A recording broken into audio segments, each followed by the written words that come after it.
मरहबा collection mall, readymade कपड़ों का भरपूर खजाना। Jeans pant, T shirt, cargo pant, night pant, बच्चे और बच्चियों के लिए अच्छे खूबसूरत और उम्दा ड्रेस। पता याद रखें, जमुर हाई स्कूल में। मैं प्रभाग 3 वार्ड नंबर 3 से समाजवादी से उम्मीदवार हूँ। उस इलाका में खड़ा करने का मकसद मुझे बताया पार्लियामेंट्री बोर्ड ने जब तय किया कि आप प्रभाग 3 से लड़ो, तो मैंने उनसे कहा कि भाई वहाँ क्यों?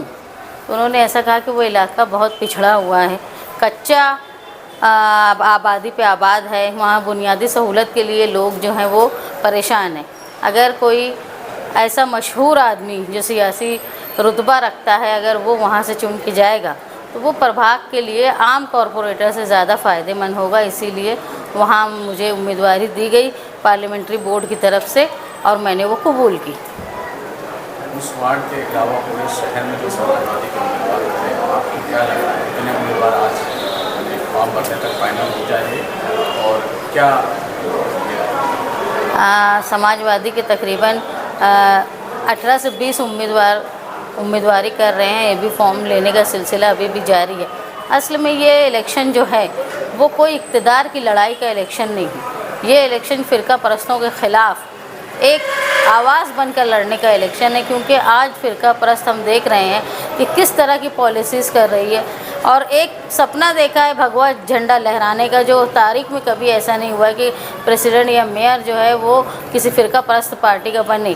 लेकिन पूरा शहर जानता है कि फ़िरका परस्त इस बात के लिए कोशिश कर रहे हैं कि वो मालेगांव कॉरपोरेशन में इक़्तिदार हासिल करे, ओहदा हासिल करे ख़ुद का, और उनकी मदद करने के लिए भी लोग आएंगे, ऐसा हमको लगता है। एक तरफ पार्लियामेंट में जहां हम मालेगांव शहर की नुमाइंदगी महरूम रह गई है, असम्बली में भी मालेगांव शहर की नुमाइंदगी महरूम रह गई है।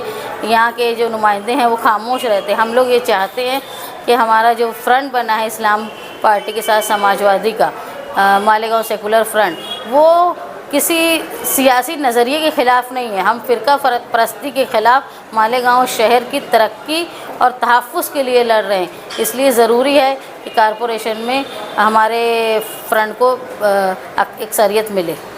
कल से फॉर्म भरने की जो चल रही थी उसमें बहुत ज़्यादा बिजी आप लोग और सारी कानूनी कार्रवाइयाँ, इसमें बुलंद भाई की कितनी ज़्यादा? बिल्कुल, असल में ऐसा है कि बुलंद भाई के बाद ये पहला कॉरपोरेशन का इलेक्शन है, जहाँ कई जगह ऐसा होता है कि इतनी तादाद में उम्मीदवार रहते हैं कि किसी को समझाना बहुत मुश्किल होता, और कहीं ऐसा होता है कि उम्मीदवार तलाश करना पड़ता है। तो दोनों मामले में बुलंद भाई की जो सोच थी, उनका जो बात करने का तरीका था और लोगों को समझा लेने का, उनका दिल मोह लेने का जो तरीका था, उसको मैंने बहुत शिद्दत से महसूस किया।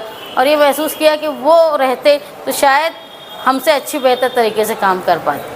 इस्लाम पार्टी और समाजवादी गठबंधन और मालेगांव सेकुलर फ्रंट, तो क्या इससे फ़ायदा पहुँचेगा?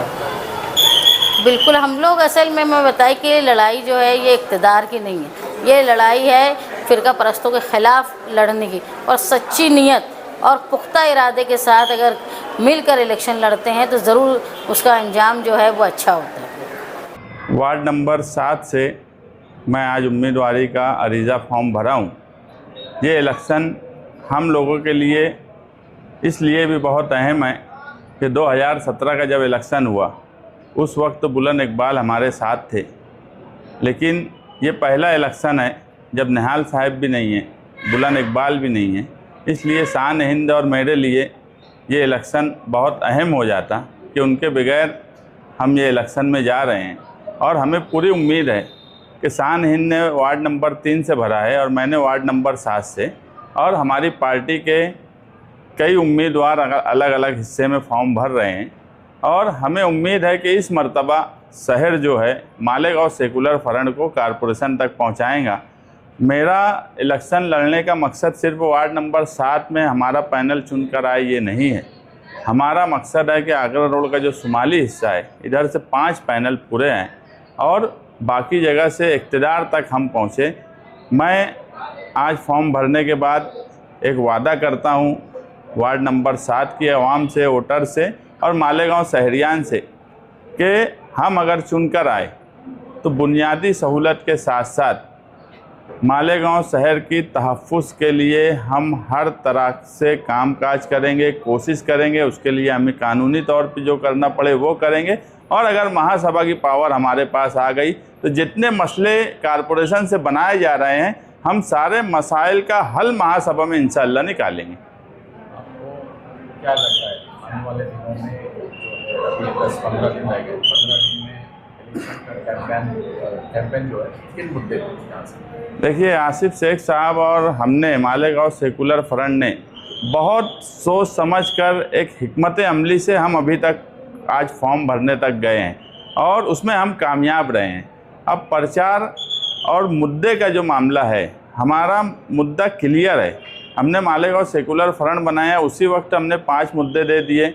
उसके बाद वार्ड वाइज जो मामलात हैं, हम वो अपने अपने उम्मीदवार की जिम्मेदारी दे रहे हैं और 6 जनवरी को हम एक बड़ा प्रोग्राम करके हम आवाम के सामने जनरल जो हमारे मुद्दे किस तरफ इलेक्शन जाएगा, इलेक्शन के सीधा एक ही लाइन है कि बुनियादी ज़रूरत के साथ साथ तहफ़्फ़ुज़ इस शहर के लिए आज सबसे अहम है। यही मुद्दा है कि भगवा झंडा जो आज फ़िरका परस्त कॉरपोरेशन पर लहराना चाहते हैं, उसको रोकने का काम मालेगांव सेकुलर फ्रंट करेगा। इलेक्शन के टिकट बांटने में बहुत सी पार्टियों को बहुत ज़्यादा तकलीफ हुई। कागजात के अलावा और कौन सी बात की ज़रूरत थी जिसकी वजह से तकलीफ हुई? देखिए, आज हमारी फाइनल लिस्ट 4 बजे जारी होंगी और आप देखेंगे कि कुछ जगह पर हमें भी तकलीफ़ हुई क्योंकि उम्मीदवार ज़्यादा थे, मगर कुछ हिस्से में मौजूदा एमएलए ने ऐसे ऐसे उम्मीदवार दिए हैं जो अवामी नाराज़गी का सामना रात से ही शुरू हो गया है और हमने उस जगह पर अवामी चाहत के मुताबिक साफ़ सुथरी छवि के लोगों को उम्मीदवारी दी है। और ये इलेक्शन सीधा सीधा है कि मालेगांव शहर कच्चा और पक्का एरिया जो बोला जाता है, ये इलेक्शन मुत्तहिद होकर इत्तेहाद के साथ लड़ने वाला है और इंशाअल्लाह इस बार मालेगांव शहर की आवाम इत्तेहाद के साथ वोटिंग करके और पक्के एरिए में जिसको बोला जाता है इस्लामपुरा, नयापुरा, किला, बेलबाग, इन हिस्सों से भी मालेगांव सेकुलर फ्रंट की सीट हमें आती हुई दिख रही है।